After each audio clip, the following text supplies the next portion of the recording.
Now, throughout all of this, one individual who understands exactly the pain that Mr. Guttenberg is in, but also saw the situation a little differently than the way it's been presented in the media, is Andrew Pollack. He is the father of beautiful Meadow Pollock, who also lost her life in this horrific shooting in February at Marjory Stoneman Douglas High School. And after seeing what had unfolded, Mr. Pollock took to Twitter for a statement of his own, saying, quote, "Judge Kavanaugh was not responsible for the Parkland school shooting that killed my daughter. At Robert Runcie, the superintendent, the FBI, and Sheriff Israel are. Judge Kavanaugh is a decent man and should be confirmed. Stop weaponizing Parkland to advance a dangerous political agenda." Andrew is also the founder of Americans for Children's Lives and School Safety, and he joins me now. Andrew, thank you so much for joining me today on this. You were very vocal about this after this began popping up in the media, after we saw it on C-SPAN and on CNN and on Fox. And when you saw this video, and I want to talk to you about your organization as well and the school board elections and everything, but when you saw this video and you saw what happened, did you think that Kavanaugh was behaving in a petty way? Did you think that he was purposefully snubbing a father from your area? No, I actually thought total opposite, Dana. That's why I took to Twitter. You could only take so much from the left at what's going on and how they politicize the whole event. You know, he was there for 8 hours getting questioned. And at the end, you know, there were also people that were ejected out of the room during the day. So there's no way that Judge Kavanaugh, that was his intentions to snub Fred. You know, the guy was busy. You know, that's the last thing on his mind. Fred Guttenberg from Parkland's going to come up to him and question him at the end of a hearing. Yeah, and I know that they had introduced Mr. Guttenberg, and they introduced a bunch of individuals. I know Dianne Feinstein had invited him there as her guest, and she also mentioned a long list of individuals. I remember watching that live, and that is, I mean, you know, you're questioned for a significant part of the day, and you go to break, and there's a lot of stuff happening, and maybe you don't realize exactly what's going on. But there were a lot of individuals, you know, and you said something very interesting in a couple of different ways on social media. You and your son Hunter, who's so incredibly sweet, and he's out there as well, really fighting to affect change, real change. And you both touched upon how really where the focus should be, and how discussing Kavanaugh and discussing this particular issue really didn't focus on what exactly happened in Parkland and really the steps that could be taken to ensure that such a thing never happens again. Well, you know, all these people, they're looking at Judge Kavanaugh, they're looking at guns and gun laws, but really, you know it and I know it, what failed everybody in Parkland. And that was the sheriff's department. That was Obama's diversionary policies that came from Chicago with the superintendent that was brought here that prevented crews from ever getting arrested. And all those policies are still in place. You know, the gates were open at my daughter's school. And no one's even focused on that. They're too focused on gun laws. You know, there's so many failures that happened that day, that this school shooting was so avoidable. It's going to go down as the most avoidable school shooting in the history of this country. From the FBI not following up on leads, from the school board not following up on threats to children, never having them arrested, to all his mental illness. That's where the focus should be, Dana, not on the guns. That's just a distraction. And it really gets me upset when people start focusing on the guns. It's a deflection what we all could accomplish, and that's fixing our schools. And you've been focusing on that, you and your family, and bringing awareness to exactly everything that led to that horrific moment. I remember, I think it was the first week that Marjory Stoneman Douglas High School was reopened after this horrific tragedy. And you mentioned the gates being open and the doors being unlocked, and you took photos of the school, and this was right after, and the gates were still open. You posted this on Twitter. The gates were still open. Some had said that the doors were still unlocked. All of these things that allowed that individual to gain access to the inside of the school. And that's one of the things that you pointed out. Not really anybody except for you and several other families that have really been trying to bring awareness to this. I haven't seen it really discussed in the media. Those simple things that could be put into effect now. And that's one of the things, obviously, that you're getting at with this.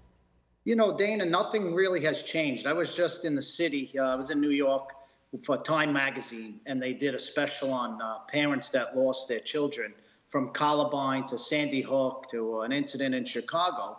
And they're all talking about what they're doing, which is great, but nothing's changed in 20 years from Columbine. You know, some kid could walk into my daughter's school tomorrow with a pistol or a knife or a pipe bomb and do the same damage 20 years later, 8 months later from when my daughter was murdered. So all this focus, they're focusing on things, and nothing's really been accomplished in all these years of these school shootings. And you and many other families that were affected by this awful tragedy, you really sought to affect change you looked in your own backyards. You went local and you looked at the school boards, you looked at the superintendent. I know there was a school board election. I was a little bit shocked at the outcome of all of this. Talk to me a little bit about this, because the Petty family, Mr. Ryan Petty, I know that he was running for school board. You were very vocal, you were active, you were involved and out in this, and yet the election results were quite different from what you were hoping to see. And I'm still genuinely shocked at the result of the school board elections, because the same people are still there. Talk to me about this. Well, what happened was, like 3 weeks after the murder, we went up to Tallahassee and we got a safety bill passed. 3 weeks after that I thought I was done. Once I went to Tallahassee, I said, okay, now we're going to be able to implement these things in Broward and make the kids safer. But what happened was the school board didn't have to implement any of the laws that were passed. Like we got that Guardian program passed, named after the hero coach. And that was, to me, it was incredible, because we were going to be able to arm veterans, retired law enforcement, and put them to work at the schools. And then I get to Broward, where the incident just happened, and we get voted 9-0 against it by the school board not to hire these people to work at the schools. So that's when I started looking into the school board, Dana, and that's when I realized those diversionary programs that came from Obama and Arnie Duncan that I heard you mention before, that Promise program.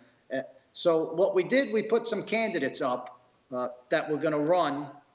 The election was just the other day, August 28th, and I ran a campaign. I never did it before, but I had to have change in Broward County.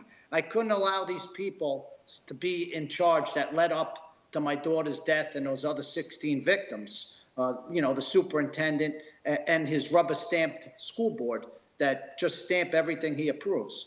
So we ran a campaign, and I really thought we did well, and I was disappointed that Broward County voted the same people in charge that were in when my daughter was murdered. So all those policies, Dana, that you know about are still in place in Broward County now with the same people. So it was very disappointing to me.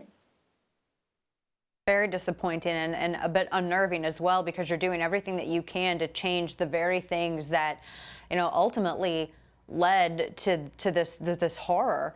And it's amazing to see that this was the result of the election. And I know that you and so many, as I said, that we're really trying hard to raise awareness. I mean, how do you worry? I mean, obviously, as a parent, you've been through something that few parents can have ever been through, that no one ever wants to go through.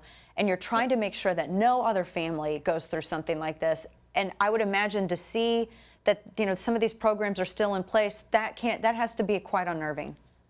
What crushed me was that these people that we know who they are, they put their political agenda ahead of what's right, what's righteous. You know, when I was at the polls, I wasn't a Republican, I wasn't a Democrat. I was there for what was righteous for Broward County, what was right for the teachers, what they wanted, what the students wanted, what the sheriff's union wanted.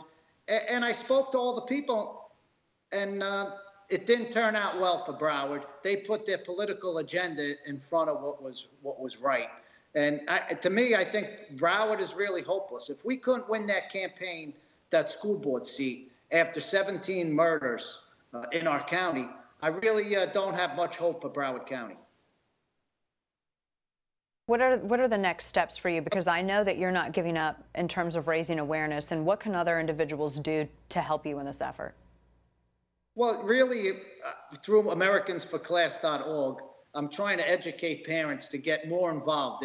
There's only a few bureaucrats at the top that run education now in our schools. Parents lost control of education. So the more parent participation in your schools, will be better off down the road. So we're educating, and then now I'm going to help. There's a couple of big races going on in Florida now. We got Ron DeSantis for governor, and he's a good friend of mine, and Rick Scott. We got to see them win in Florida, so Florida doesn't turn into another California. But one other thing I'd like to say is, you know, everyone's trashing Fred Guttenberg. You know, he lost his daughter, so I try and give him a pass whenever I can. But that was just, I just had to speak up for Judge Kavanaugh that day. I'm friends with Fred. You know, he lost his daughter, and it is kind of sad, and I give him a pass for everyone out there. Fred's not such a bad guy. And I think everyone obviously grieves in very different ways. And really, it's a time that everybody as a nation should be coming together and helping each other with all of this and not seeking further ways to divide. Andrew, you've been doing such a great job in raising awareness to all of this and really bringing people's attention and showing them, look, this was what was happening at my child's school in Florida. Parents, you need to look into your children's schools and see what's happening in theirs. You have really sparked a movement of parents to look and find out exactly what sort of disciplinary programs exist in their kids' schools, and even just simple school safety things like closed doors and locked doors. It's amazing to see how many schools around the country haven't even done that until parents like you really started talking about it. So, Andrew, you've already done so much, and I know you're going to continue to do more. Andrew Pollack, God bless you. Your family's close to my heart, and I know we'll be talking again in the future. Thank you for joining me, Andrew. Thanks, Dana. Have a good night.